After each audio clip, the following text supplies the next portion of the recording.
Today on the Coach of What podcast, we have a very special guest joining the show today.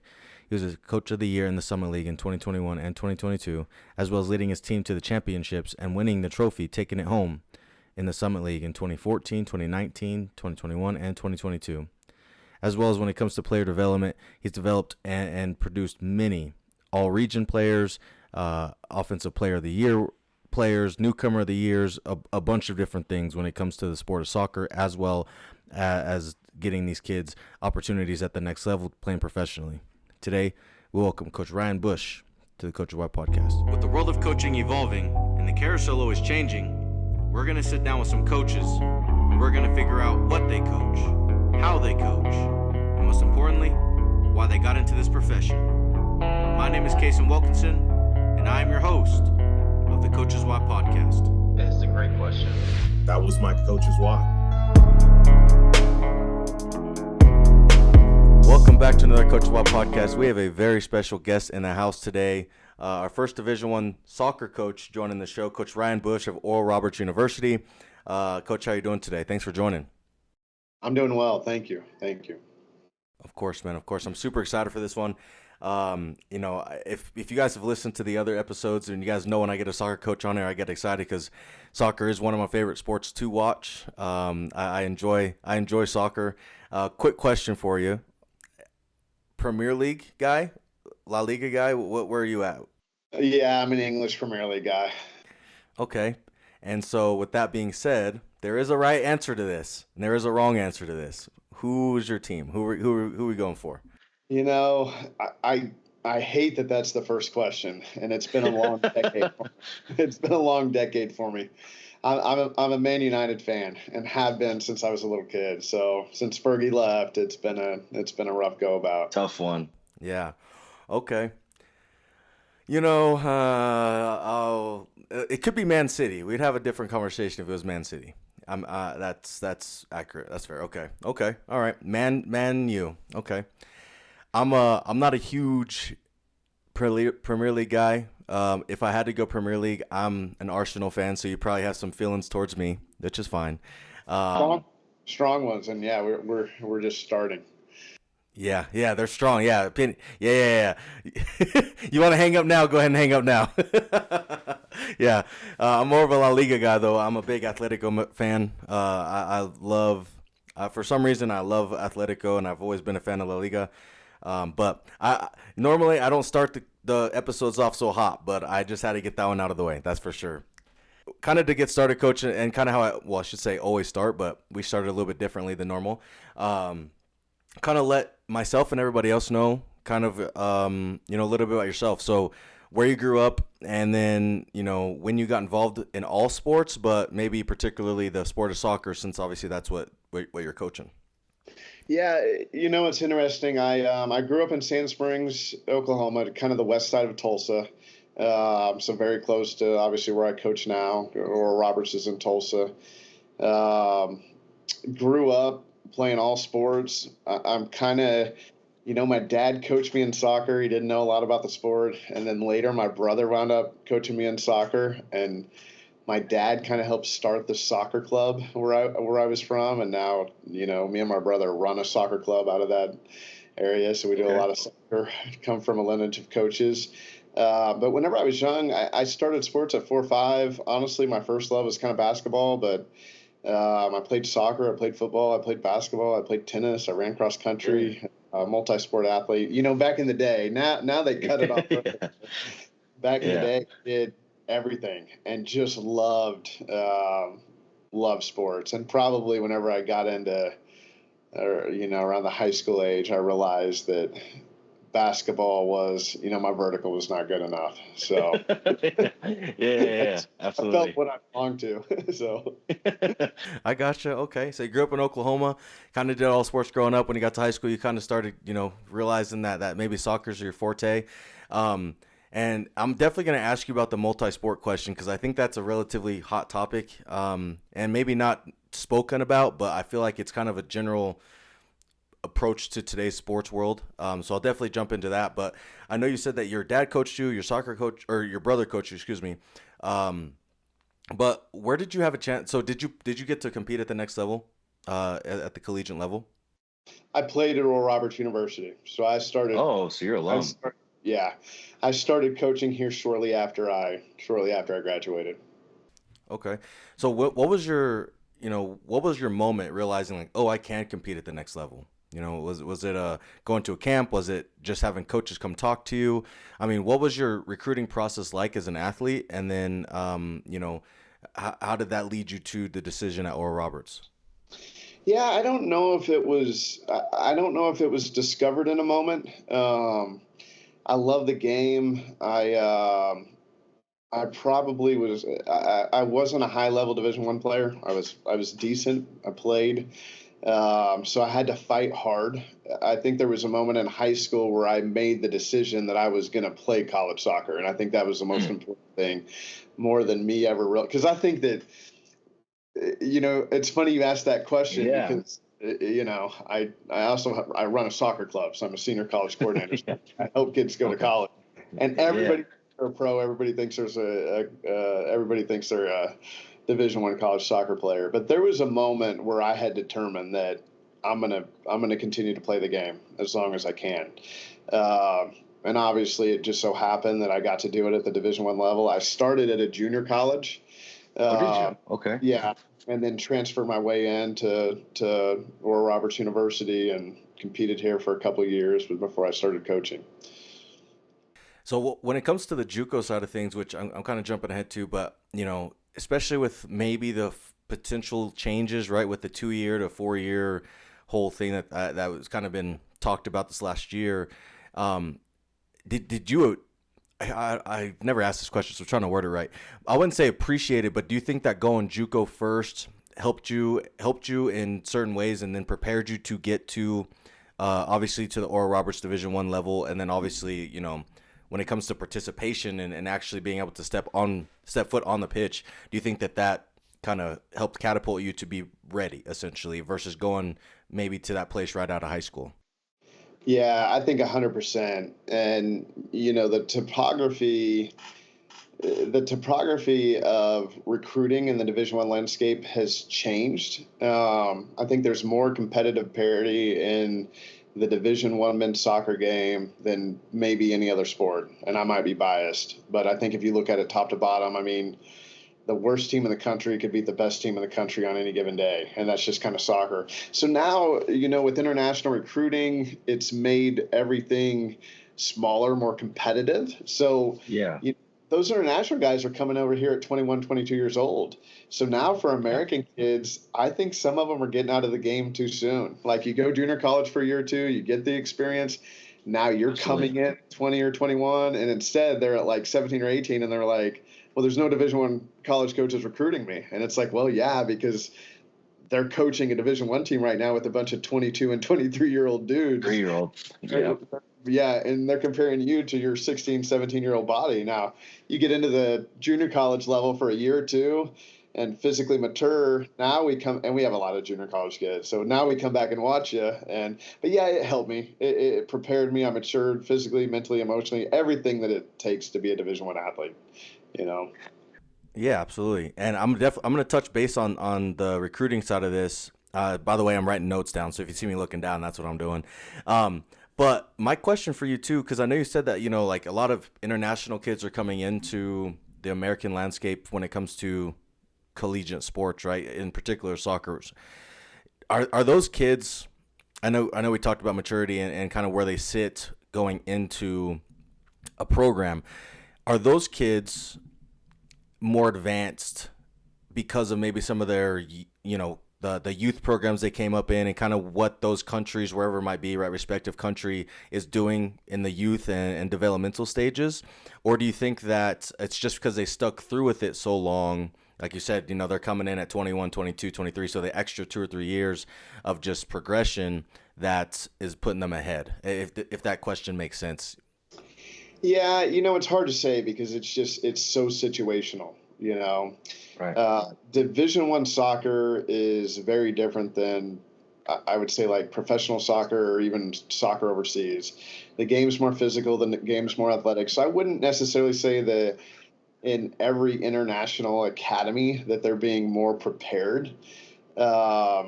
I think that they may come over more prepared because a lot of times they're coming over older, like just older. Right. There's a difference between a 21-year-old freshman and a 18-year-old freshman. Absolutely, yeah. Like Division I programs are getting guys that are 21-year-old freshmen, and they're grown men. Yeah. They're going to graduate at 25, 26 years old. So, there's that part of it that has nothing to do with the academy that you grew up in. And America has matured. And, whenever I played for my dad, who never played soccer before. And now guys are being coached in high-level environments in America where I really think that they're being prepped and prepared at a pretty good level. And maybe the American kids are losing opportunity a little bit because of the age, because the average age is going up. And, with some of the eligibility stuff, you can get a 21-year-old freshman that's an international where on the American side. So I think there's some things that are a little bit sticky. Yeah. Well, I'm kind of jumping ahead to just to the American side of it, but I'm curious, right? So obviously you're a soccer fan, and we started off the bat with talking about Premier League, but I've had this conversation before with other coaches in general about American sports, particularly in the game of soccer, to maybe international, right? But I guess where I'm going at with this is, somebody made a really good point to me where some of America's best athletes may not ever actually touch the soccer field because they're playing football, basketball, baseball, whatever the other sports may be, versus in other countries, right, their best athletes are probably playing soccer most of the time, right? Or football, I guess, where they are. So I guess what I'm getting at is, when it comes to that, like, is America behind the ball in certain areas, or do you think it's just kind of because of the America's landscape, because in some other countries, right, like specifically in England, you have X amount of professional soccer teams within a 2-3 hour drive of each other, right? And in America, they're so far out that maybe viewership of those might be kind of hard to get to. If your favorite team is New York and then you live in Utah, like, it's hard to get to see that, right? Or whatever the case is. I guess they have Salt Lake City there they can go watch. But the idea is like, right, like, we're so big, so being able to get athletes or young kids to these games to actually see maybe the environment of that, to help push the game. I guess just on the level of conversation, America in the future, how do you feel like we sit for not only progression maybe with individuals, but maybe getting to a point where maybe, hey, this World Cup this next year, like this next World Cup, or maybe the year, 4 years from that, whatever the case is, for us to actually get to a competitive level, what do you think it takes, what it will take for America to get to that stage, that point?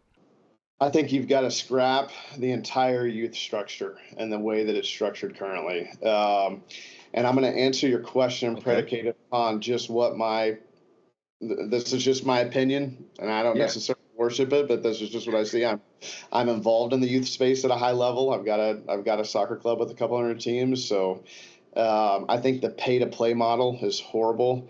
So, I mean, LeBron James probably not going to pay $100 to play soccer. So why aren't you getting the best athletes? Well, if you turn something into a country club sport that isn't meant to be, I think it becomes really difficult. I think the other thing is there's 7 different national championships in America right now with all these different leagues. There's no promotion relegation.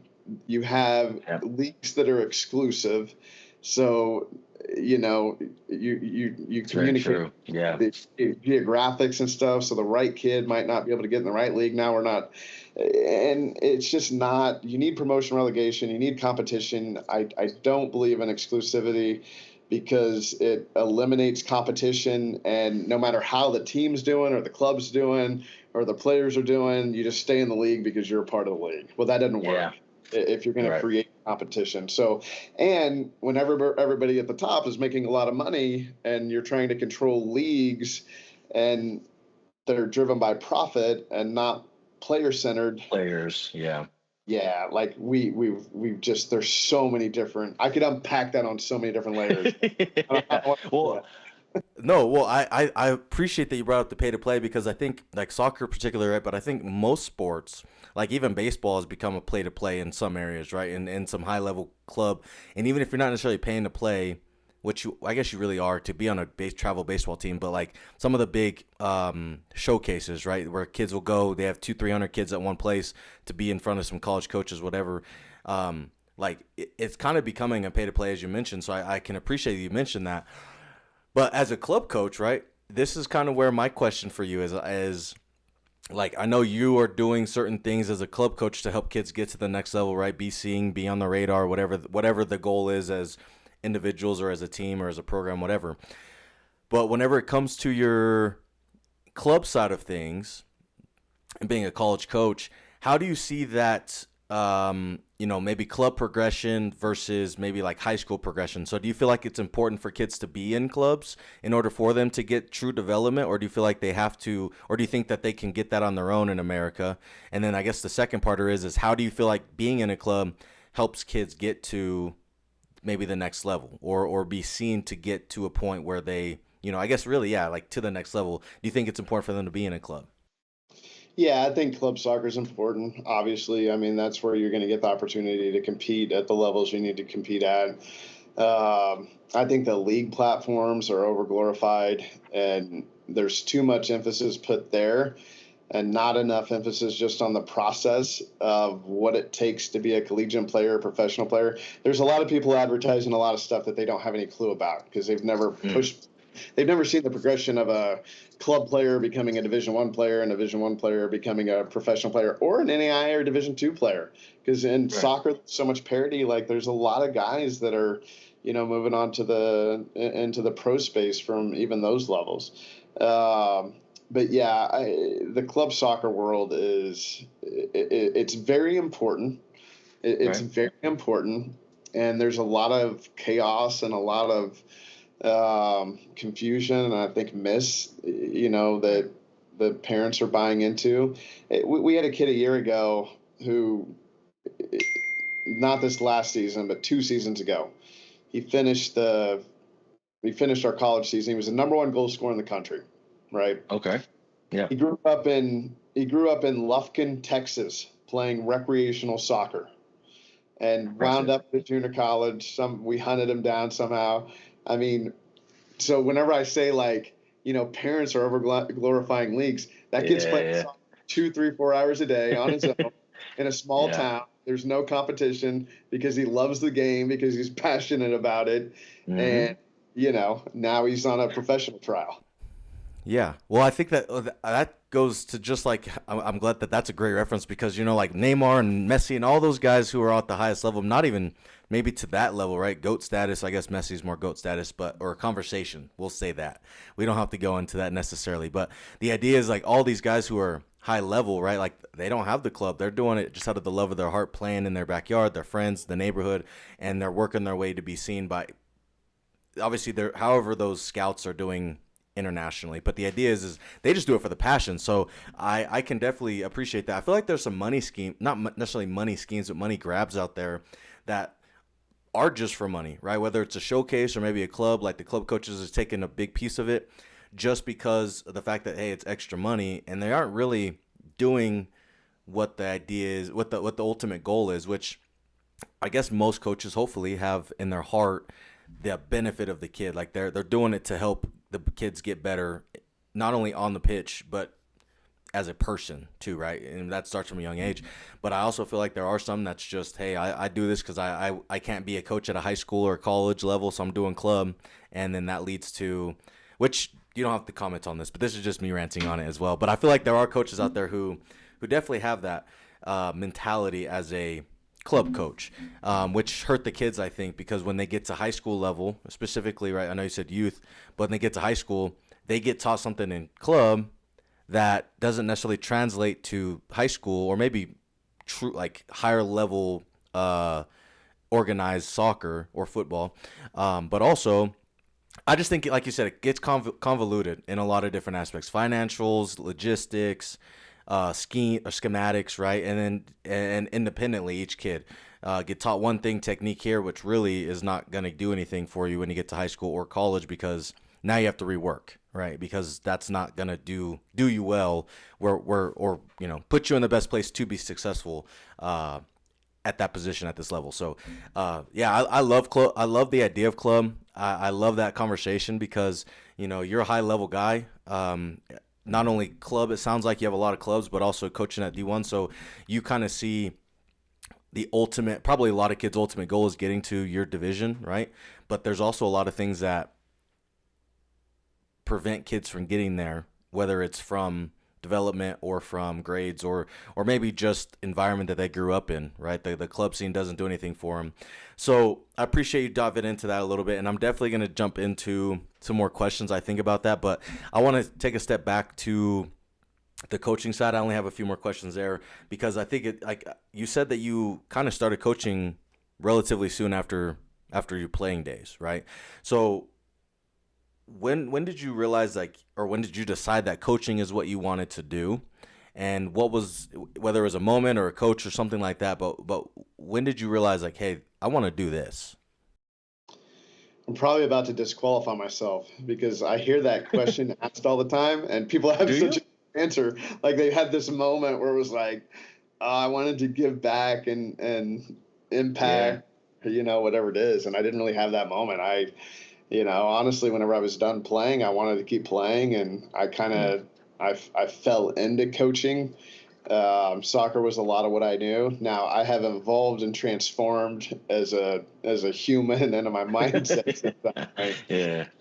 And I'm a better coach today than I was back then because I think initially, whenever I started coaching, it was a lot about still competing and winning and Yep. uh, just kind of a young punk, just kind of a young arrogant punk. Uh, He said young punk. I like yeah, that's funny. Okay. I wasn't good enough to be a pro, so Yeah. obviously I came back to my institution and got offered the opportunity to start coaching, and soccer was what I knew, and really fell in love. Like it was more or less I discovered that there was a coach in me Mhm. over the course of time. I didn't know anything else, so I started coaching Yeah, that's and fair. I loved it and I did it. And, there's something to be said about that because I think a lot of people are like, oh, I want to coach soccer. Or, oh, I want to coach. But my first 5 years at Oral Roberts University, I coached for free. They didn't pay an assistant at the time. I mean, this was a Mm. long time ago. So I was here 50, 60 hours a week and never took a dime. And it was, Just it loved was, it. it was a passion. It was not a vocation. Yeah. So, and That's this, important. yeah. That's super important, right? Like you have to love what you do, and I'm sure if you tell people that, they're like, "Dang, that you're crazy. Why would you spend so much damn time of your life, doing that?" But at the end of the day, right, if you love something, which obviously, right, you sticking around and fighting through maybe that quote unquote term like downside of financials, right? Like not being paid, hopefully turned around for you by sticking it through, right? And a lot of people may have quit or may have um they're like, I can't do this for free, right? Especially at a young age, like you said, right? A lot of young people, which I don't know when you started, what time frame that was, but at the same time, right? Like I know things have changed, kids have evolved, but I feel like maybe at your time that might not have been the mindset, but I feel like today's age, like you probably wouldn't see that very often in a kid who's like, hey, I'm going to stick around for 4 or 5 years without some sort of assistance, essentially, right? And especially you said putting in for 50, 60 hours a week, like that's more than normal work weeks, which we all know coaching in general takes a lot. But yeah, I can appreciate that, and I respect you for sticking around because that's tough, man. Especially 1 or 2 years maybe, but 5 years is tough. So whenever you started, where you said you were an assistant, right? Like, were you a position assistant, or were you just kind of, which I guess in soccer you may not have particular position assistants, like a goalkeeper, goalkeeper position, or like forward, striker, defense, right? I don't know if you have that per se, but maybe what position did you start at whenever you came back and got into the coaching world? Yeah, at the time it was just the two of us. It was me and the head coach. I think we have evolved, and I think programs have evolved into that where they have bigger staffs, and so Mm. it may be more like an American football staff where there's specialists and guys are focused on the attacking third or the middle two thirds or the defensive third and those parts of the Mm. field, and maybe the players that compete in that part of the field. I was just the assistant, and I was doing a lot. Yeah. I was doing a lot at the time. It was just the two of us. So, you're making the sandwiches and driving Yeah. the van. Yeah. fundraising, and you're scheduling the games and painting the lines and cutting the grass. So Oh, you're doing that too. You're a maintenance guy too. very different. It was very different, 20 years ago. So we're a little bit more domesticated, but I thank God for those moments because I believe anything that you grow grows you, and it grew me and tested me, and there was a different product on the back end of that. I have two-parter here. So I know you said it kind of like you came back, right? And you left or you got done playing. So like, how did you actually get the position? Did you apply for it? Did you see that they were opening for it? Did a coach reach out to you, or maybe the AD? I mean, or I know you said it kind of fell into your lap essentially in a way. So like, how did that situation take place? Yeah, we'll just start there because I don't think the other one really goes well with the two-parter. So we'll just start there. How did that time frame take place? Yeah, it just kind of evolved, honestly. Like, I was hanging out in and around the program. Obviously, the head coach was also the coach that I had played for because I had just graduated.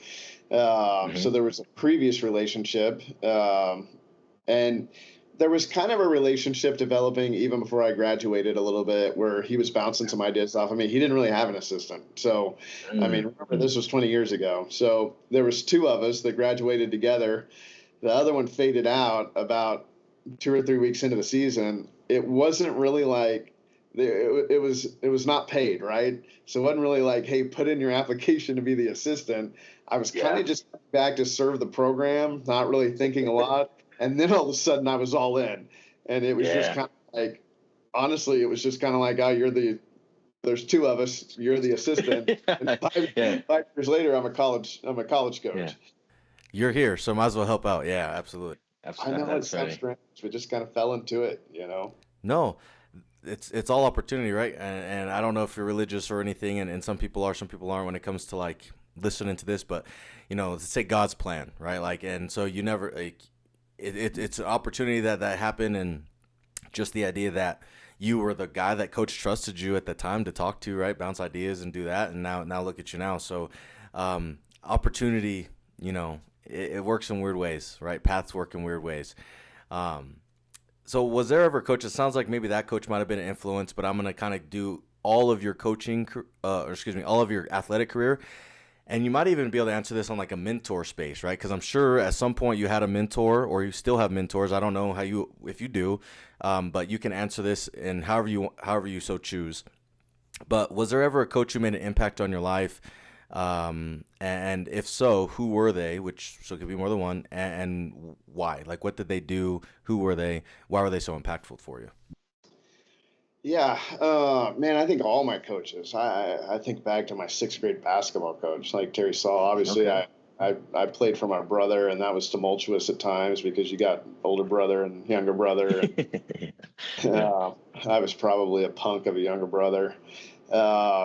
Obviously, my college coach, but the one that sticks for me, the most important coach that I have had is the coach that coached me after I started coaching. And it's a guy named Ken Lola, who was the head coach at Louisville, built Akron, then went to Louisville, a big soccer name in the soccer world. And we met in 2018. He actually came to ORU because his daughter was considering coming here.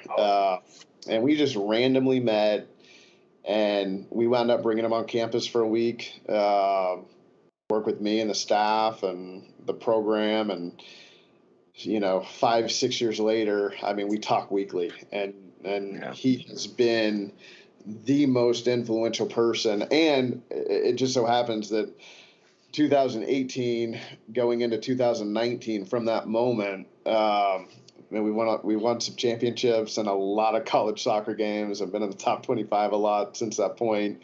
There was definitely a shift in our program whenever we connected and touched base. Yeah, it sounds like he made a big impact, and yeah, I don't know if you guys, which you guys should have heard at the beginning of the show on the introduction, but Coach, you've had a lot of success, right? Like you were back-to-back Summit League Coach of the Year. You won a few Summit League championships, I think back-to-back again in 21 and 22, as well as 2019, as you mentioned, as well as developing a whole bunch of athletes to become not only successful within Summit League, but maybe nationally, and then also, right? I know you said some kids are playing at the next level from college, so in the pro space. So you definitely have found some success.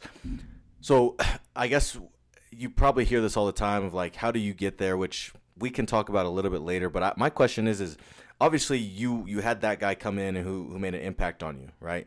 But what are some challenges that you faced as a coach, maybe from the start of your tenure at Oral Roberts to now, right? So like, yeah, what were some of the biggest challenges that you feel like you've had to overcome as a coach and at your time or in your time?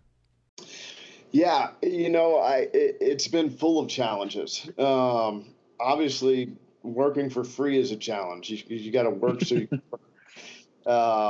I became at 26, I became a Division I head coach, and I was the youngest in the country. I didn't know anything, and took over a program that was there was a lot of stuff going on. Obviously, anytime you have a change, there's reasons. And when I inherited that program, I think the RPI of the program was like 333 or something crazy, struggle. Then I took the men's program, and we're RPI 206 out of 206. So again, I inherited the worst college soccer program in the country over the course of 4 to 5 years. All of those moments of adversity, and I think working with a lack of resource, because I've worked with a lack of scholarship and a lack of just full-time assistants and different things at different moments where my capacity had to grow. And I think a lot of kids, especially in this generation, they're looking for ways out, and that's why I think it's important to look for ways in. It was those moments that I look back on that I thank God for, because they were really the moments that developed me so much. It's like, it could have been easier. I could have been paid whenever I first started like a normal person. Yeah.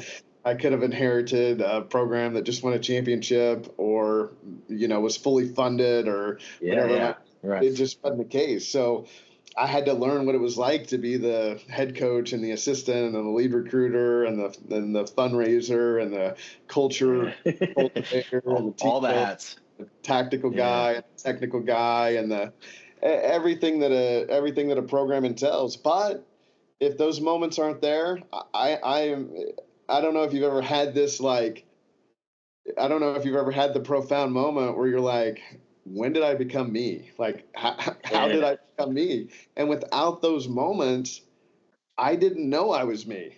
I would have never known I was me. I mean, it exposed the good, the bad, the ugly.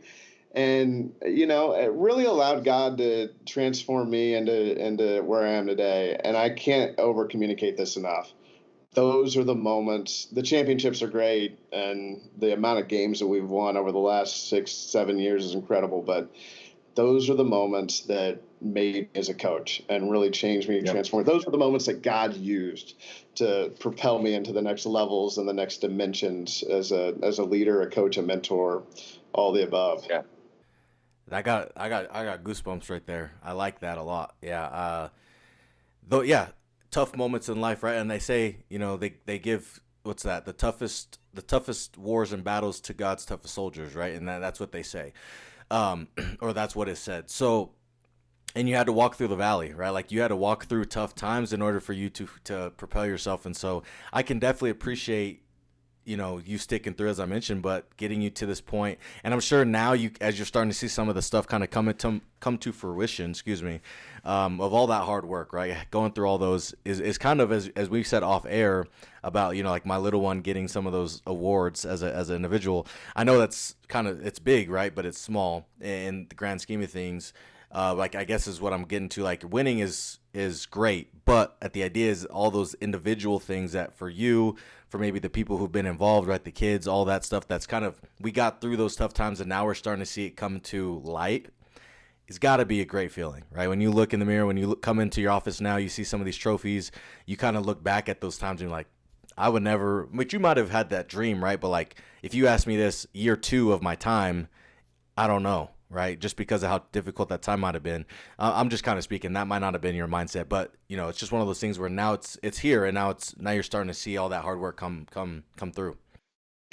Yeah, it's been exciting, and you have to grow and evolve as a coach when you don't have the resources. So just through my reading and study and evolution of a coach, the education of a coach, I like to call it, is there's so many things they don't tell you because you think X's and O's and tactics and so on and so forth. But the most important thing in any program, any team, is the culture of the program and the core values that drive it. Right.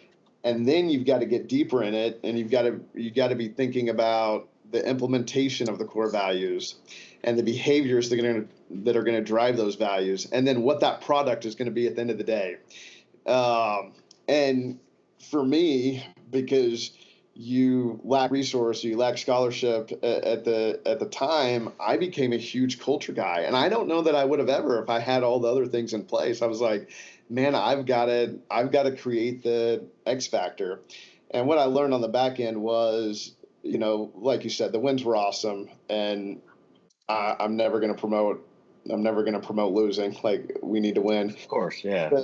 The core values and the things inside of our program and the implementation and execution of them, and seeing the guys come in and really transform and grow into something so different and so much better from the time they come in to the time they leave. That's been the holy grail for me as a coach. The most sacred relationship I have is obviously my relationship with God first, but the relationship that I have obviously with my family, my wife, my kids, and sacred relationship you have with your players.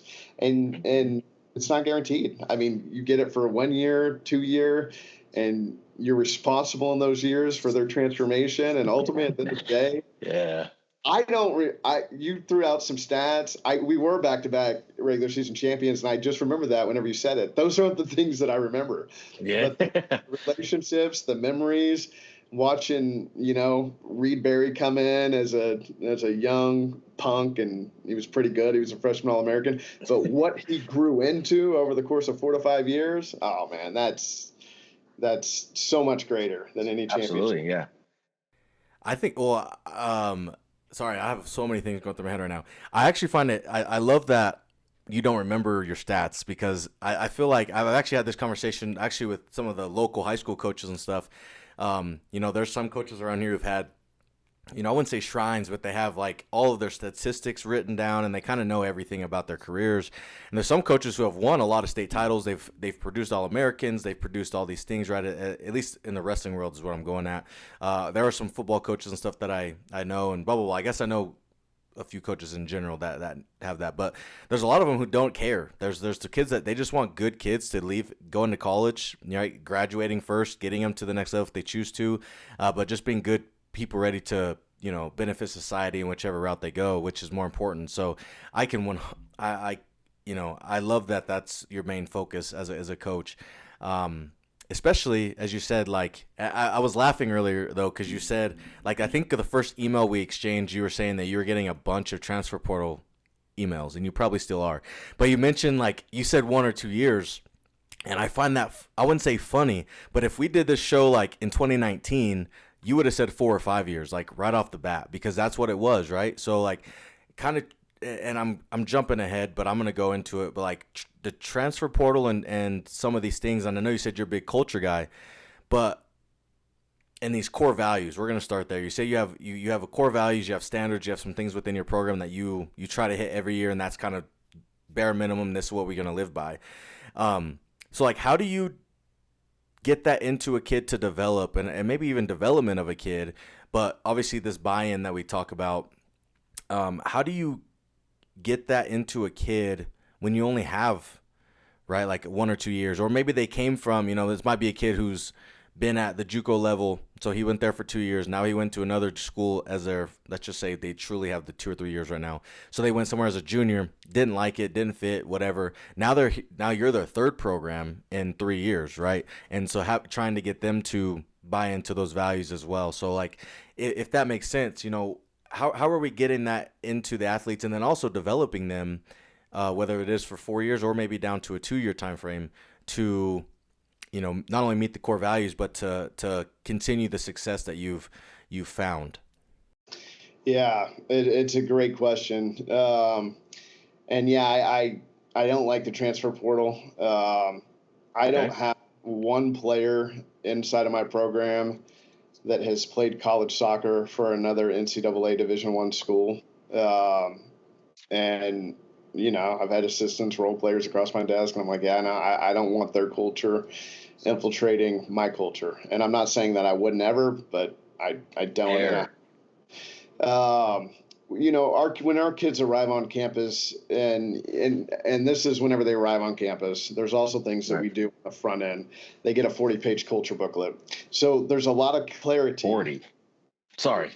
Yeah, You said no. 40? Okay. And you know what? I read my first book after college, so I thought a couple times, I was like, that would have been good. Funny, yeah. I think it's pretty good, but I don't know if anybody's Yeah. going to read it. Yeah.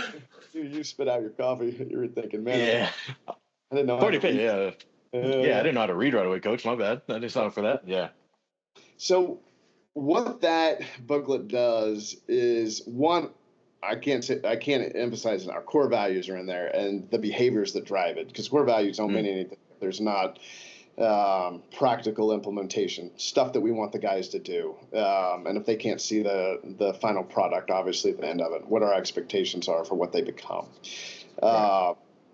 So the moment we give them that booklet, it creates a lot of clarity as far as these are the expectations, these are the standards, these are why, and this is what we want you to do. It's going to be a little bit backwards for most college soccer programs and probably just NCAA programs around the country.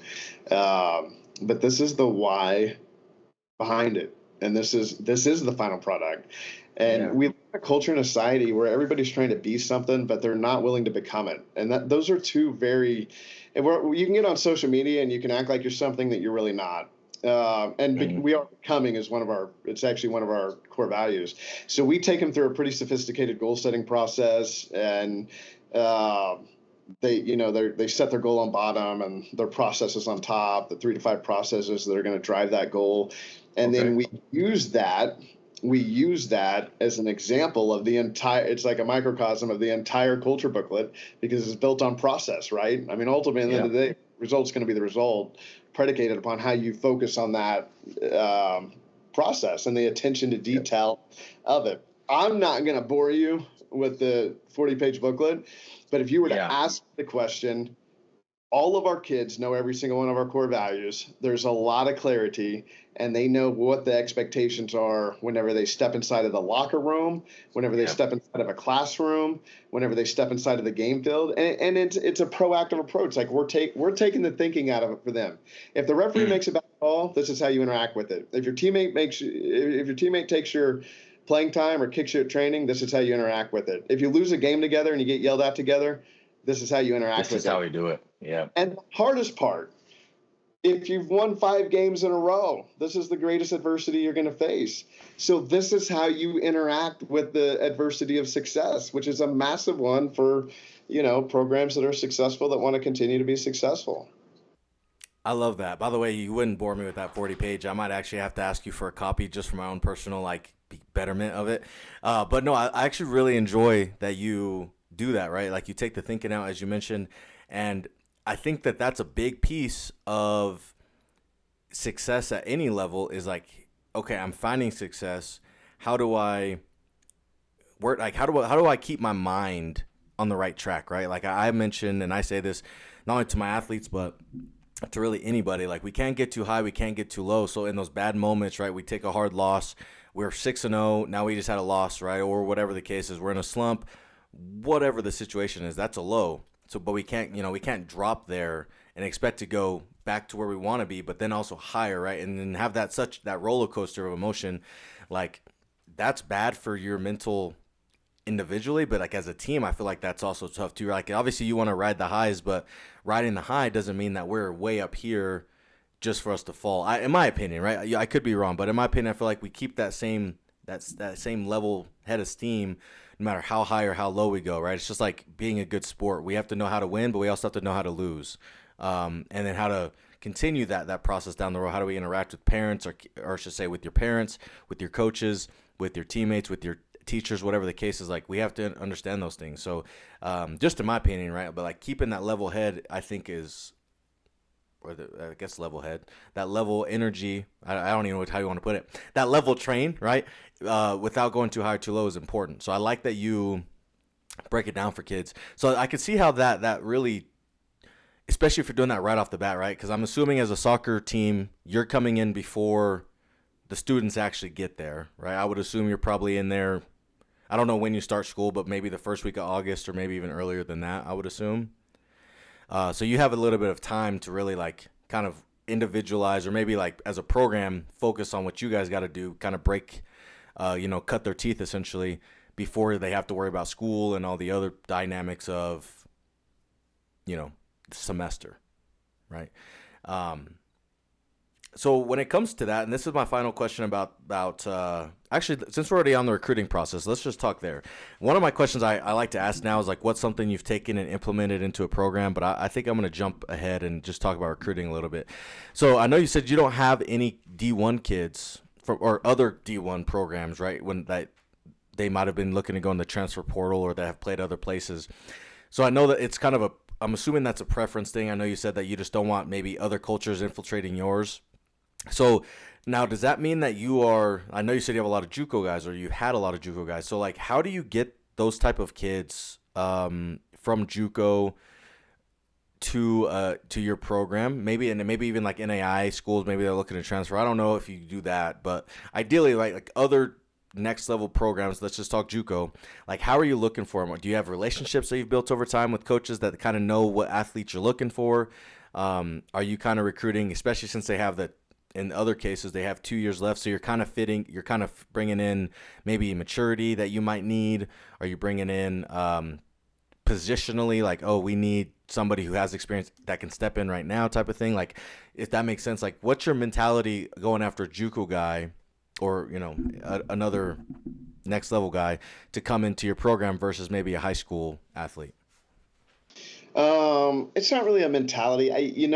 We balance it. I've got some really good 4-year guys coming in, domestic guys, regional guys that I think are really going to be able to come in and compete at a high level. And we balance that with some older, more mature guys. So we're never too young, but we can stay old, but give guys time to come in and develop behind them. That's fair. So that's just kind of the balance in our recruiting strategy. There's some programs that are just like, we're going to go old. We want to be old, but we want to balance. I don't think that you can build a really good culture without 4 and 5 year guys. I just don't. You got to have guys that are going to carry that mantle at a really high level. Pertaining just the recruiting process, we're blessed that we have a lot of quality junior colleges between the Oklahoma, Texas, Kansas, Missouri, some of the best in the country, really, to be fair. And we've developed relationships. Like we're known for our junior college recruiting, and we've been blessed that we've brought a lot of those guys in, and they've signed contracts on the back end. So obviously, you become a little bit of a landing space.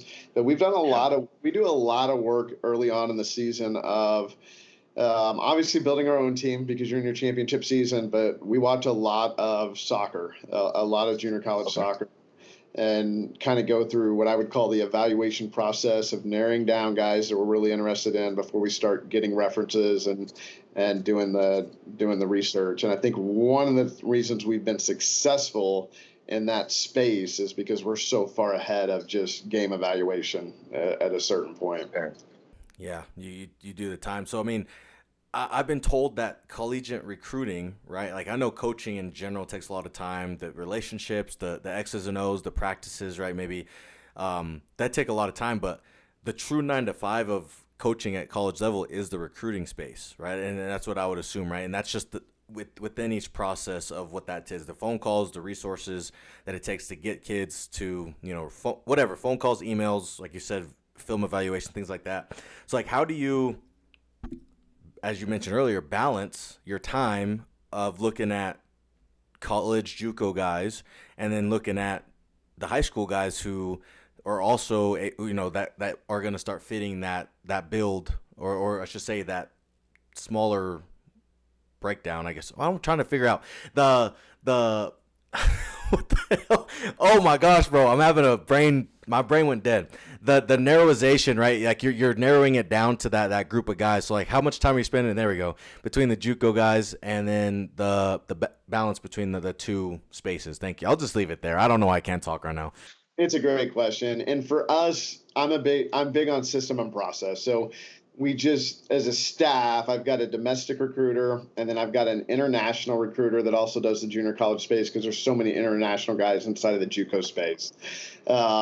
So we kind of attack it in that direction. Oh, nice. Where somebody's heavily focused on the Oklahoma, Texas, Kansas, Missouri, like making sure that we have contact points with the top players in this region that are going to be the 4 and 5 year kids that are also a good culture fit for us. And then I've got a assistant coach designated to the international space and the junior college world. So we kind of go through that process, and unless we see 6 or 7 games on a kid, full games, we will not start the recruiting process. Like, we've got to know a lot about, you can't hit my pet peeves, so body language and how they interact with lenses, referees, and getting kicked off the ball and all that kind of stuff. So once a player gets brought to me by one of my assistants, I have a pretty good idea of what I'm going to be watching, and then I have to go through the process as a head coach of getting comfortable with, okay, maybe this kid's a kid that we want to offer.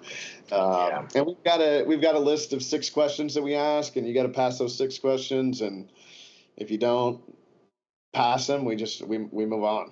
So I don't want to be that guy, but you said you had 6, and can I ask for your favorite one? On that list. My favorite one is tell us about the hardest thing that you've ever been through, and how you came through it. And I learn a lot, because if the hardest thing you've been through, flunking a 9th grade test, and your mom yelled at you at the end of the day, I'm probably going to need you to have gone through something a little bit tougher than that, or at least be a little bit more thoughtful than what you went through and how you came through on the back end. But you learn a lot. You can learn a lot about somebody in that moment, and sometimes that adversity was created through relational conflict. And I'm listening to guys on how they communicate about other people, and you learn a lot. You learn a lot. I think for me, I'm sorry. I appreciate that question, because I'm thinking about, I don't know why. I feel like I was the one. What's the hardest thing you've ever had to go through? Like how do they handle that adversity to get back to, to get them to where they are, right? So I love that question. Earlier you mentioned that recruiting in Division I is just tougher than maybe some people think, or maybe I guess we didn't really dive into it as much. But my question for you off of that is, like, what makes recruiting Division I, and I don't know, like, I know you said you were speaking on behalf of you and your division, but what makes it so difficult? I mean, is it, in my opinion, I'll just speak mine just off of like an outside source, right? As a third party, not college coaching soccer, soccer's the biggest sport in the world, right? On the level of amount of athletics. So I would assume that you're trying to find the best kids, right? Not only in the country of America, but also internationally. So the amount of time and then hoping that you hit, right, and they develop how you want them to hit, you hope that they develop, because we all know we really have no idea how they develop until they get to your program and go through everything. But the idea is like, it's so big that I can see how it might be kind of difficult to just take the time and actually have everybody, which I guess you said your systems and spreadsheet guys, so you kind of have an idea of like your process. But in general, like, that's just me. I feel like that might be a big factor into why it could be so difficult. But like, yeah, what makes it truly so difficult, not only to be maybe recruiting that level, but maybe to stay competitive in that level? Yeah, some of what makes recruiting tough is success.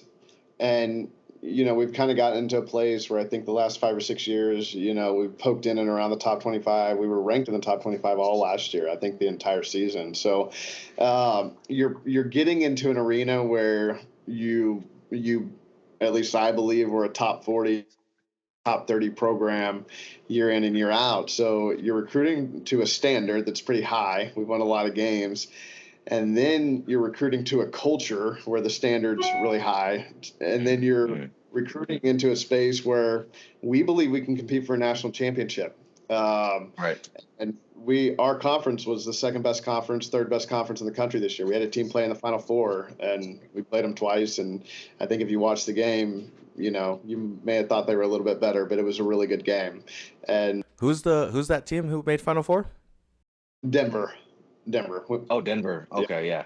I watched the national championship. I don't know how Vermont did it, but shout out to them. That's all I can say. Yeah, and I thought Denver in the national semifinal, I thought they were better than them. But now you're recruiting. There we go. I was going to say, I think it cut out a little bit. And it may not even be a more talented player. Like it may be more balanced positionally or whatever it is. Maybe same talent, a tougher player in a key moment or in a key part of the field. So, I mean, we're really cutting our teeth on how do we inch this thing forward towards a national championship? That's what we're talking about. And I'm not results driven. It's a goal that we have as a staff. It's what we talk to our players about. To them, it's how are you going to hit the processes today, and how are you going to outdo guys? How are you going to be the hardest working team in the country, which is one of our core values.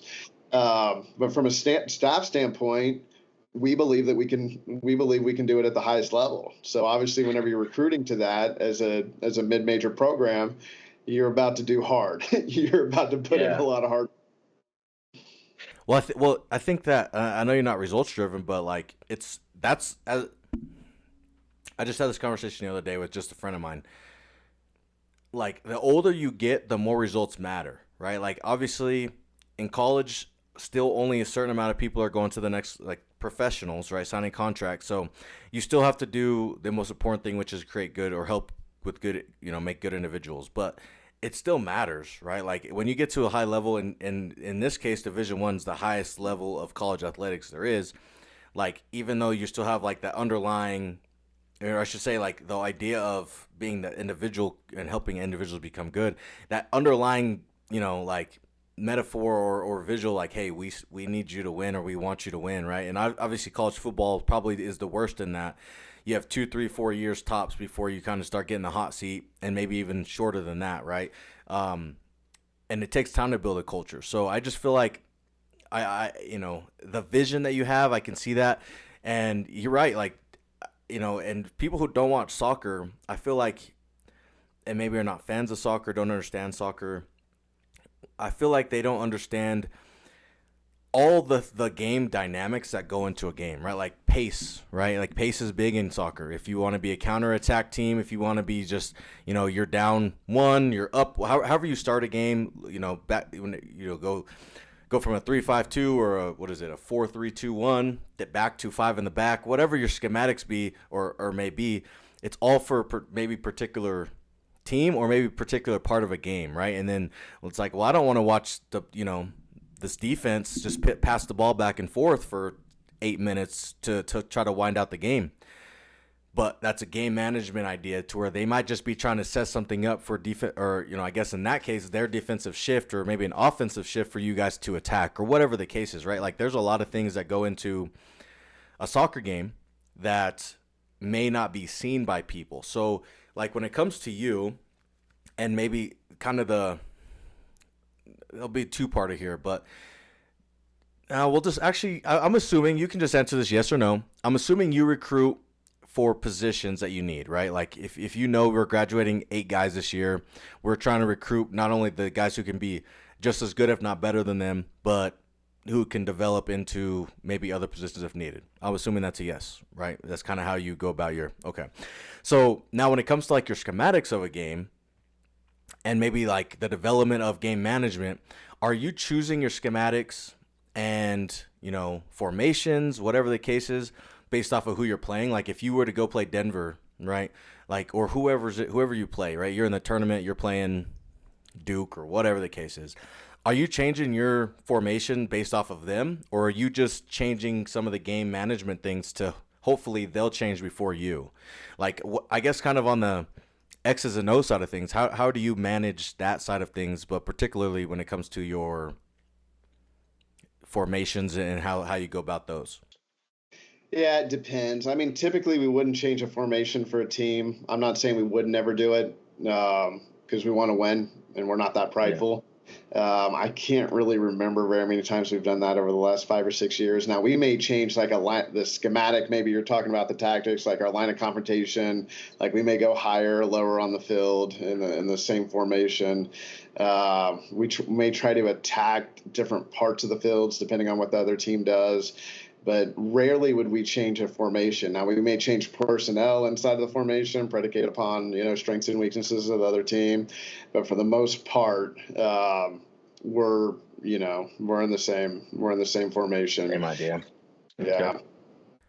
So like, this is just an honest question. Like I played FIFA, right? And well, the game. The game. Yeah, I was the game. Let's get that clear, right?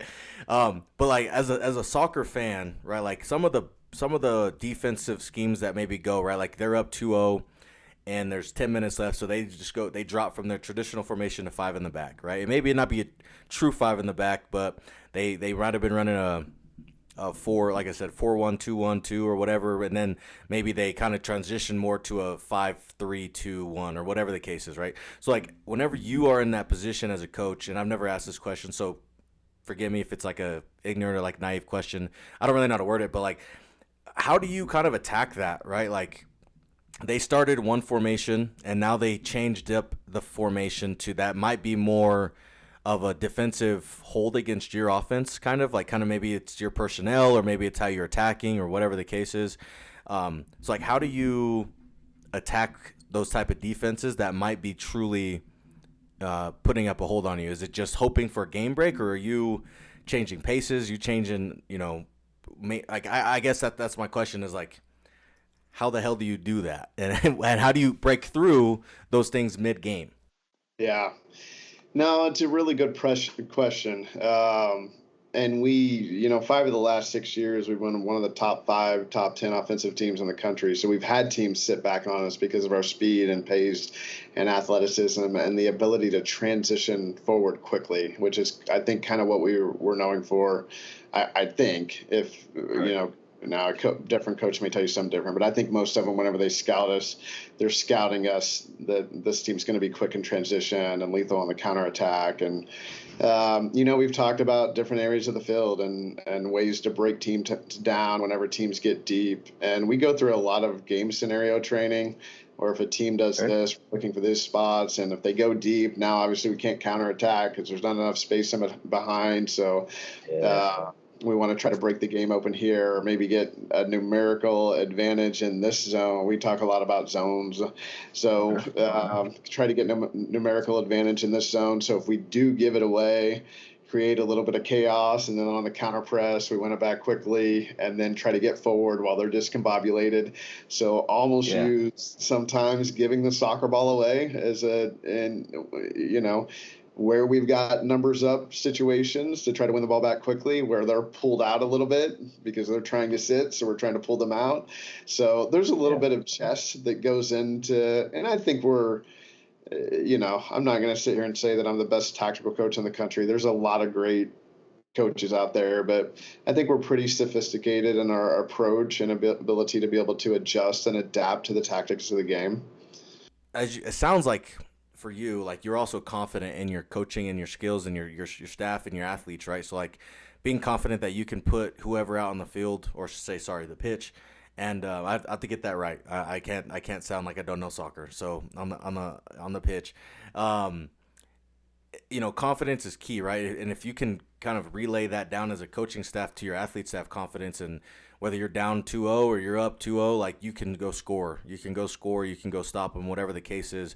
And so like I guess relaying that down as a coach is important too, right? Like making them feel just as confident as you. I know you said like you feel good in how you are both statistics, schematics, but also just like how you get everything situated, right? That's if you can get those guys to buy into that confidence as well, like I feel like that goes a long way, right? As a team, and hopefully they buy into you as a coach too. Like coach is confident in me, I believe in coach, right? It just kind of goes both ways. So to kind of finish, I'm gonna dive into some of the deeper questions, right? And I think I sent these over to you, so hopefully you had a little bit of time to think a little bit about them. But there's a few questions left, and then I have a kind of a rapid fire end of episode fun time questions that is more of a debate thing. We have had some other soccer coaches on here, so if you have a chance to go listen to those, maybe you can go listen to what they had to say and see if you're right or if they're right. Right? I don't know, but that's the whole point of it, is cause a debate. But before we get to that, let me ask you this. So how do you build, and I know you've kind of dove into it a little bit with core values and stuff like that, but like, how do you truly build a successful culture on the level of buy-in and mindset? Well, yeah, I think clarity. I think culture is the most used word in the world right now, and I think Absolutely. it's the most misused. Either you build culture and manage it, or it's going to manage you at a really high level. So I think creating clarity. I think your organizational culture with your staff is the first, the not the most important thing, but it's the first thing, because if the vernacular and the messaging from everybody on staff is not the same to the players across the board, you've got a real issue. So everybody's got to be in alignment. And I think once the culture that you're trying to create is, people say players come in and change the culture. That's not true. A culture is a way of doing things driven by core values. When guys Right. get into the culture, the guys are the guys. The culture needs to transform and change them. Mm. The culture per se, who's not the human, needs to stay the same. So I think that's a little bit of a myth. Well, we got a new group of guys in and it changed the culture. What do you mean? Like, you change your core values? Like, you change the implementation? Yeah. It's Right. not executing it as high as at the same level. So, everything for us, we've got above the standards of training, below the standards of training. We've got common vernacular. Don't use that word for that. Use this word for this. We've got phrases and statements that the guys say in unison. We're trying to create, one mindset, harmony, accord, one vision, and we're trying to get it to stick in the minds of the guys, and then create the roadmap and the pattern to get there, which just goes back to our core values and the behaviors that drive it. Now, how many interactions can we drive it in? Like, Mm. sitting on the front row of class. Like, why Yeah. does that matter to the, defending the dead ball in the 90th minute? The interaction in the locker room at the end of the game. If the ball goes in the back of the net for us or against us, there's a team huddle, and I already know what's going to be communicated in that team huddle, because I've dictated what's going to be said in that team huddle, whether the ball goes in or on you or for you.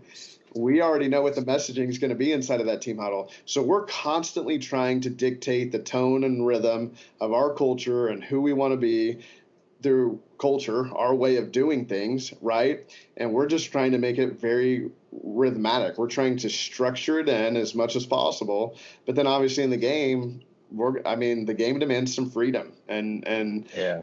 ability to be creative. So also structured into our culture is, one of the things that we do and the way that we play is we create some spaces for freedom and guys to express themselves and to enjoy the game on a level. Certain components of the game, you're not allowed to. You're not allowed to. Don't touch it. Yeah. You're just allowed to do what you're told. So Yeah. So like, so the creativity, right, kind of adds some, I would assume maybe some like fun or like, personalization to the game, right? So like, but we all, if you don't know and you did have a chance to go play at college, and maybe you did, not you particularly, but the listeners, like it's a lot of work as an athlete, right? Like there's a lot of time that goes into it, preseason stuff, during season, there's off season stuff. I'm sure you have a spring schedule that you do as well. Like there's a lot of time. So like it maybe not monotonous is the right word, but it becomes a grind for a lot of people, right? And some people more so than others. But like, how do you keep it fun, right? Like I'm assuming the game of soccer should be fun enough, but there's a lot of grind that goes into it outside of just the game. So like, how do you keep practices or just things fun for them to stay engaged and not feel so much of that grind?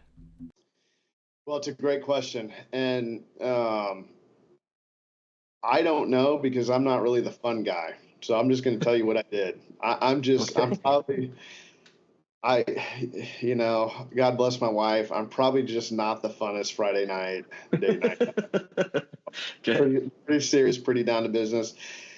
I have built things on relational equity with my players, and it's really good. So I had an assistant who was with me for 8 years. I actually just left for another job, and we're brothers. I mean, very close friend of mine. We had a great relationship, still do. Talked to him this morning after training, and he was the fun guy. So basically, and he was kind of goofy in college. Like he's just got that, very Okay. different. Yeah. I'm very serious. I'm very like.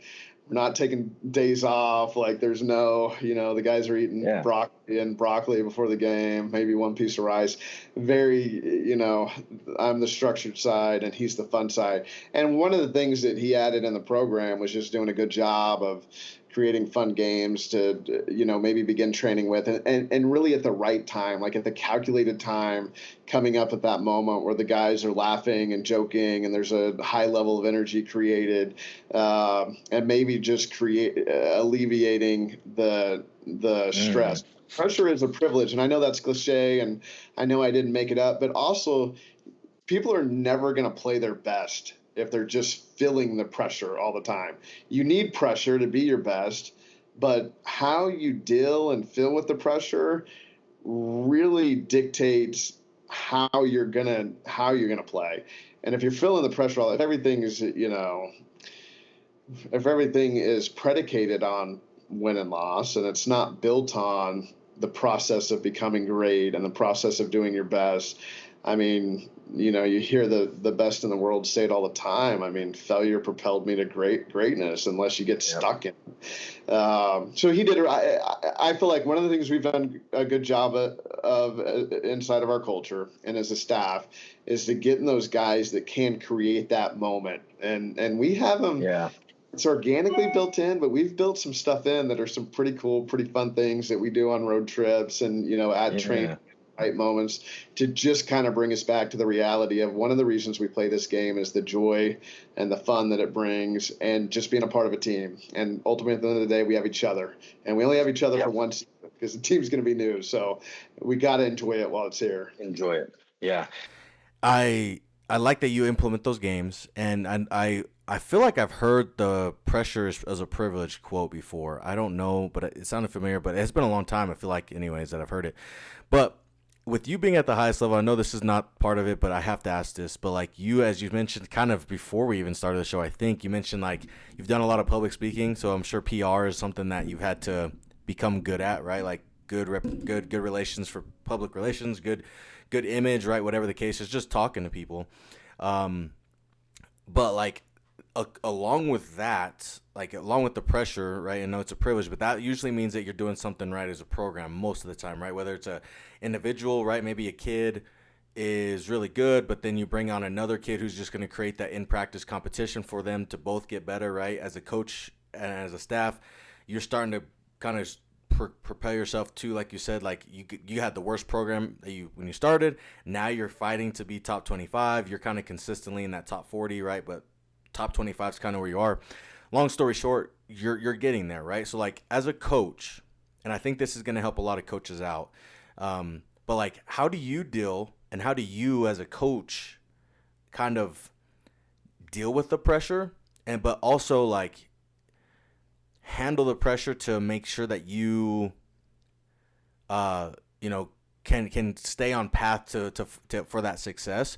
And then maybe also you can answer as a two-parter for the athletes who know there's pressure, right? Like they're going to the regional championship or conference championship. They're they're the first round of the tournament, whatever the situation is. Like, how do you coach kids through that pressure? Even though it is a privilege, how do you get them to understand that and then, overcome that mentality of don't play to lose. Let's play, or we're not just going to, let's not lose. Let's just play Oral Roberts soccer, right? I guess that's the best way to say it. Don't change anything that got us here type of mentality. Yeah, it's a really good question. And it's going to be different for me probably than any other coach of the country just because of what my core values are and who I am as a person. I think the first thing is you've got to define success. And I'm not going to carry certain pressures that I don't believe that I was designed to carry. But I think John Wooden, I think guys like that define success very well. I mean, it's bringing your best, giving your best. I think being enthusiastic and optimistic, and not just that you do something well, but with the right attitude and how you do it, and bringing your best to work every single day, and doing the things that you need to do to be successful. And ultimately, at the end of the day, results are going to fall where they are. Like, if we started gauging people by where they landed at the end of the year, like, there's one program with 2 scholarships, there's one program with 9.9 scholarships, and they're paying guys $20,000 a year, even in the soccer space. So it's difficult to measure success. So one thing I do is I don't compare myself among myself, which is one of my favorite Bible scriptures. My goal is for me to allow God to make me my best. And there's a scripture that says, pray about everything with prayer and supplication, with thanksgiving, give it away to God. It's not yours to carry. And the peace of God that transcends all understanding will guard your heart. And I want to be at peace as I coach, because that's how I'm going to be at my best for my players. If I come in here and I'm acting like my job's on the line and every game's the most important game, my job is to empower them and make them their best. That's what I've surrendered to. So there's been moments that we may not have done as well as we could have done, because I made some pretty hard decisions inside of my program that I was like, that's not who we are. We're gonna execute this discipline right now, and that may have been a key player in a key moment at a key time, and I'm not surrendering my core values, and maybe that would have created a result where people would have been like, oh, you're more successful because you won this game here late in the season, or this game here. And we made decisions to teach lessons and to transform kids. And to me, I have to define success differently than some people at that point, right? Because if it was just a result wins here, and losses, yeah. Yeah, so I've been pretty core, and this is success for me. And I want to become the best that I can be, which for me is to empower others to be the best that they can be. And if I'm doing that on a daily basis, I can sleep well at night. If I get results matter. There's a difference between results mattering and being results driven. I'm process driven because that's the discipline that I can take and transfer to my player, right? The athlete is really the mind, the physical body is just the means to get it done, right?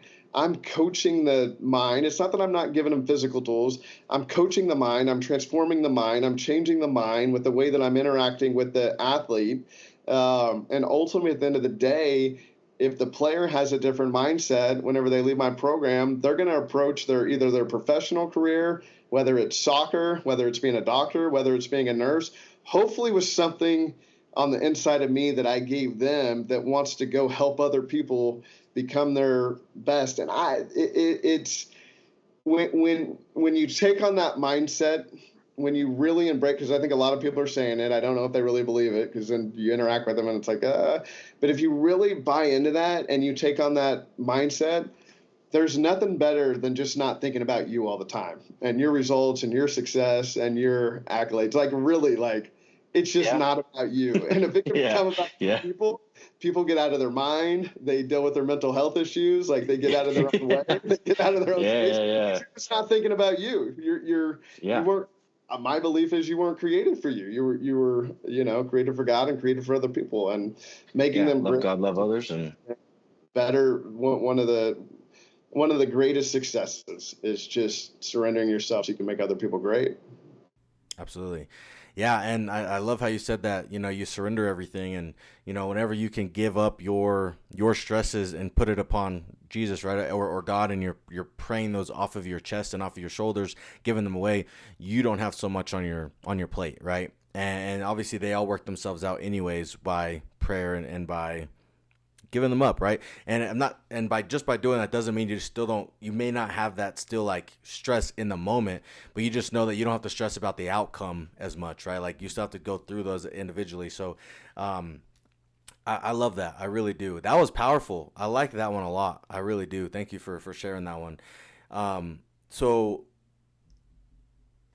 what do you have when it comes to advice or maybe tips? So maybe tips and advice for maybe new or struggling coaches, right? You've kind of been through the whole thing of a brand new coach in a kind of a rough situation to where you are now.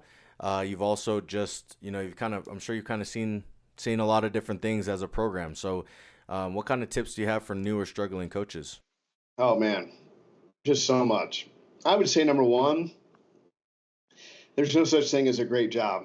Don't look out there and be like, oh, Wake Forest or Clemson has this. Great people make jobs great, and somebody's worked really hard at it. And it's almost a lack of disrespect to be like, oh, they have this resource and they have that. Somebody worked really hard to garner that resource. There is no such thing as a great job. You make it great. You build the culture and you bring it where you're at. I live by this notion, and this may be hard for a lot of coaches, but this is just my religious belief that the propensity of God is paradoxical in nature. So a lot of times our greatest increases come during what feels like in the natural are our greatest decreases. So it's like there's so many times I was moving downward, but I was doing the right thing. Yeah. I believe that I was doing the right thing. I was being faithful in small things. And God was increasing me, but in the natural, it wasn't manifesting yet. So I had to be patient.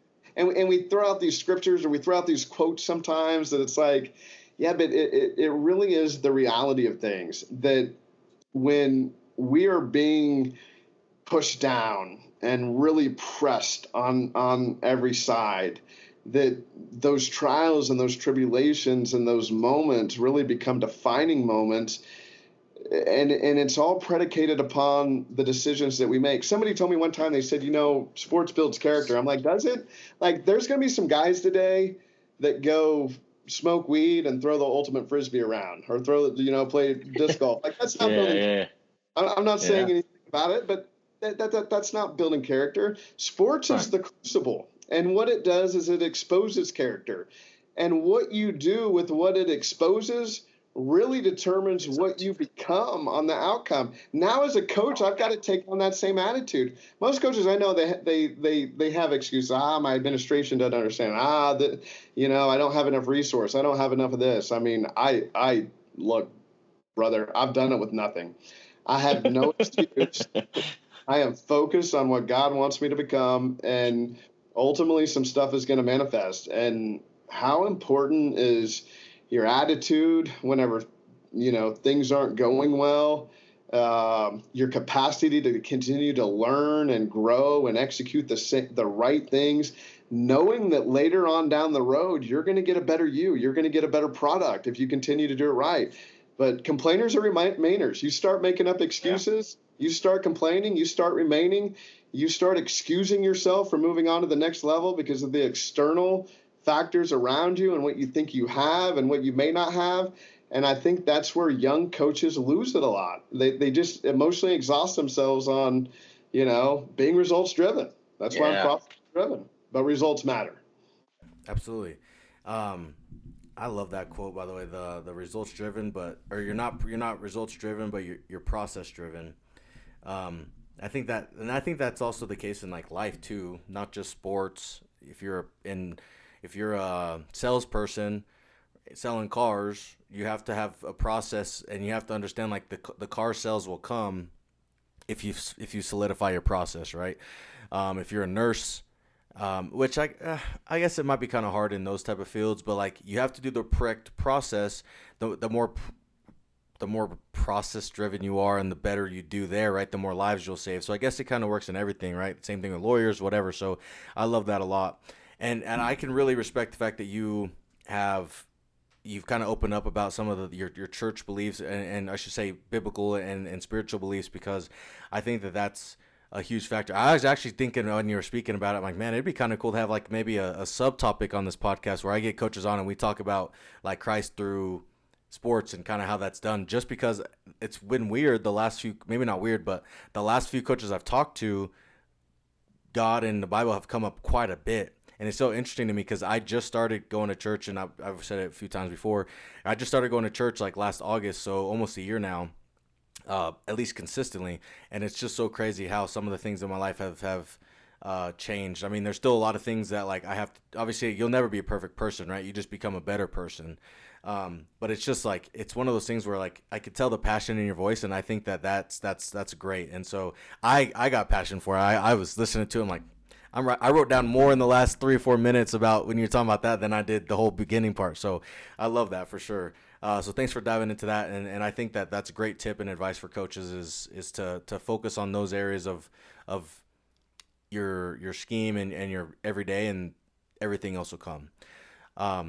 So I appreciate that. So I'm down to my final question on the coaching side, and then we'll get into the fun final questions on it, a rapid fire if you would. But it's the name of the show. It's my favorite question. It's the why. It's why do you coach? What's your coach's why? Yeah. This is obviously a very popular question, and it would be hard for me to give an answer outside of just Jesus Christ, my Lord and Savior, why I do everything. The opportunity to transform lives, one heart, one soul at a time. God in these roles has positioned us as coaches so well because we have so much influence. And one of our greatest opportunities is the opportunity to transform lives. Like you have the kid here for 1 year or 4 years or 5 years, or I've had some 7-year kids that I kind of make fun of a little, but that have been around for a while. What's my why? That wasn't my why whenever I started. That's what it has become as I've matured as a believer. And my relationship with Jesus Christ has strengthened. Is the opportunity to touch life. I tell people all the time, the greatest thing that I can transfer is my disciplines, and my mindset. And we're a Christian school. Not every kid that comes here is a Christian, but I want the opportunity to obviously talk about how Jesus changed my life and transformed me. And then the greatest thing that I can transfer, I believe, is not my soccer knowledge, but offering the capacity and the opportunity for a kid to learn how to pray and study the Word and really, really study what God has designed them to be, that there's something so much greater out there than just, finding your identity through soccer. Really finding your identity through Christ and who God created you to be ultimately. I love that. Christ is ultimately your reasoning behind it, but obviously everything that filters through with him being with athletics is just kind of like your catalyst, or like your transportation to allow, kind of to teach to love God and love others, right? So you're loving God and you're teaching and you're using God to love others, and coaching is just kind of like your centerpiece, right? Your rock, if you would, that you're building that foundation on. So, or I should say, yeah, God is your rock, and you're using athletics as your house that you're building upon that. So I love that. I do. If you guys have enjoyed this episode, make sure you guys like and subscribe if you guys are on YouTube. If you guys are on all the audio platforms, I forgot to say hit that bell, but if you're on the audio platform, right, Spotify, Apple Podcasts, whatever, make sure you guys hit those stars, leave a review, say what you got to say, but say it with your chest, because me and Coach want to hear it. Coach, I'm on my final questions here. It's going to be the fun ones, okay? So we're going to start. We started out this episode kind of hot with the Premier League, right? So we're going to finish it hot, okay? Messi or Ronaldo? Oh, man. I feel like I get this question every day. Do you really? I believe that Messi. I believe that Messi is the best player, and I believe that Ronaldo is the best competitor. Okay. And I don't. Okay. Messi's the best player, but Ronaldo's the best competitor. What makes Ronaldo the better competitor? he's just an incredible competitor. I don't know that his teammates always love playing with him because he's so intense and so It's focused. like Kobe in basketball, yeah. Like Kobe and Michael Jordan. And you read about it. I mean, just the level of intensity that he brings to the training ground and just the spirit of competition. I think that Messi's a great competitor. Don't get me wrong. But if I was going to differentiate the two, I think Messi's the better all-around player. And I think that Ronaldo's the better all-around competitor. Okay, fair. Respect. So then who's your GOAT of all time? Or who's the greatest soccer player of all time? It doesn't, and it could be one of those two. It could be anybody. I've accidentally said mine before, so I'm not afraid to say mine anymore. But I'll let you. I want you to say yours. So I put mine as Ronaldinho. I think he was the best. I loved watching him. For some reason, maybe it was because I was when I started getting into soccer and I started watching it. But I loved his ball skills. I loved what he did for internationally. And yeah, he's not my favorite player of all time. I just think he's the GOAT. I've said my favorite player too before, and most people don't like him as an individual because don't get me wrong, he is an asshole as an individual, but he was a damn near good soccer player, my favorite player. But yeah, Ronaldinho is my opinion the GOAT though for me. So I would say in my lifetime, two different eras. It's either Diego Maradona or Lionel Messi. One of the two. Obviously, two different generations. But I think the two best players in the world at their respective time to play during my lifetime. Okay. So who's your favorite player of all time? Ryan Giggs. Who? Ryan Giggs. Ryan Giggs. Okay. Really? Soccer fan, yeah, Man United back in the day. I'm surprised you. No, that's interesting. Okay, yeah, I was expecting some big name guy, like obviously like big name guy, right? Like my guy's pretty big name. He's a trash person. I don't know that. If I ever got to a point where he could get on the show, I hope he doesn't listen to this part. But he interviews. He's a rude person, arrogant, but I thought he was great. My favorite player was Zlatan Ibrahimovic. He was my favorite to watch. But personally, he seems like, he just seems like a guy I wouldn't get along with that well. But he was a great soccer player to watch for sure. I loved him. A lot of people didn't get along with him. I think Pep and some other guys, though. Yeah, absolutely. So bringing it back to the States, this is my final question for you. What state produces the best high school soccer? Oh man, I would say Texas or California. I would say one of the two, and I don't really have enough knowledge to. I'm pretty confident that it's one of those two, but I don't know that I really have enough knowledge on high school soccer to answer just with a lot of passion. Okay. Yeah, no, understood. I've heard those states before, and it seems like those states are kind of some of the bigger states in most sports, right? Most sports seem to say California, Texas, Florida, kind of the big three when it comes to most of the big sports like that. So, okay, I agree. I appreciate your answers here. Respect, no hatred towards any of your teams. I mean, Man U was the only one I had a little bit of a question about, questionable call there, but it's not the worst team I've heard. Yeah, but you can't hate us now because we're not any good, so we're not a threat anymore. Yeah, but it's the culture, It's like what you grew up with, man. Watching Man. I mean, like I said, it could be Man City. Man City is different. I'm not. I don't like Man City. What's that? You're an Arsenal. Yeah, if we're talking Premier League, Arsenal. Culture, like you guys are just used to finishing second place to Man United for so long, like you're just never going to be able to like us. I mean, right? Oh, that's what it is. You called it out. Yeah. You called that out. I see how. Hey, I thought you were going somewhere else with that, like really trying to bring like a good conversation piece out, and then it's just like you guys just tired of taking second all the time. Yeah, or you own Arsenal. It is what it is. I mean, it's true, right? Like I don't like them because we lost a lot to them. We were always number 2. Very few years did we win anything above them. And then same thing, like if we're, like it's same thing with football. Like I didn't like the Patriots because they kept winning.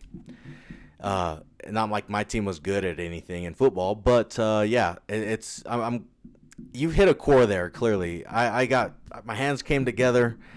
I sat up. Yeah, you're right. Yeah, the culture of taking second is the reason behind not liking Man U. But like I said, I don't hate them as much as I hate Man City. That's a big one for me, and I'm not a big Liverpool fan, so that's the big two, I think. I think somebody else was a Liverpool fan not too long ago. Like I said, I guess ultimately Man City is the team I'm not a big fan of. Man U is whatever, but Man City is the team that can kick rocks. I hope they get relegated.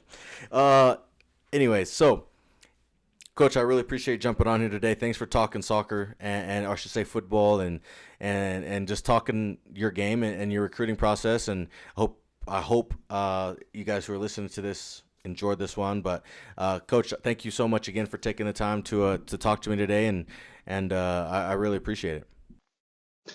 No, you're welcome. I appreciate your time and obviously what you're doing, and I had a lot of fun. It was a lot of fun. Awesome, man. I'm glad that you had fun, and I told you some of those questions that I was going to send you, right? Like, we'll have the foundation of them, but we might not touch them all. So I appreciate you being open to that and not being a true interview type of approach. So I really do. I hope we can get you back on here maybe one day, maybe when there's another time, another opportunity, kind of maybe talk a little bit about maybe behind the scenes stuff, right? Like maybe you might not want to give up all your sauce, right? All your juice about your daily stuff, but I think it'd be really cool to kind of see if there's any high school or younger coaches who might want to see what you're doing. Maybe some things to help get you and propel you, right? Might help some other coaches out, but love to have you back on one day if you're up for it and talk soccer maybe again, and we'll see if Man U's changed anything or not in that time frame as well. Absolutely. Absolutely, man. Well, with that being said, guys, thank you guys so much for listening, and we'll see you on the next one. Thank you guys again. Peace.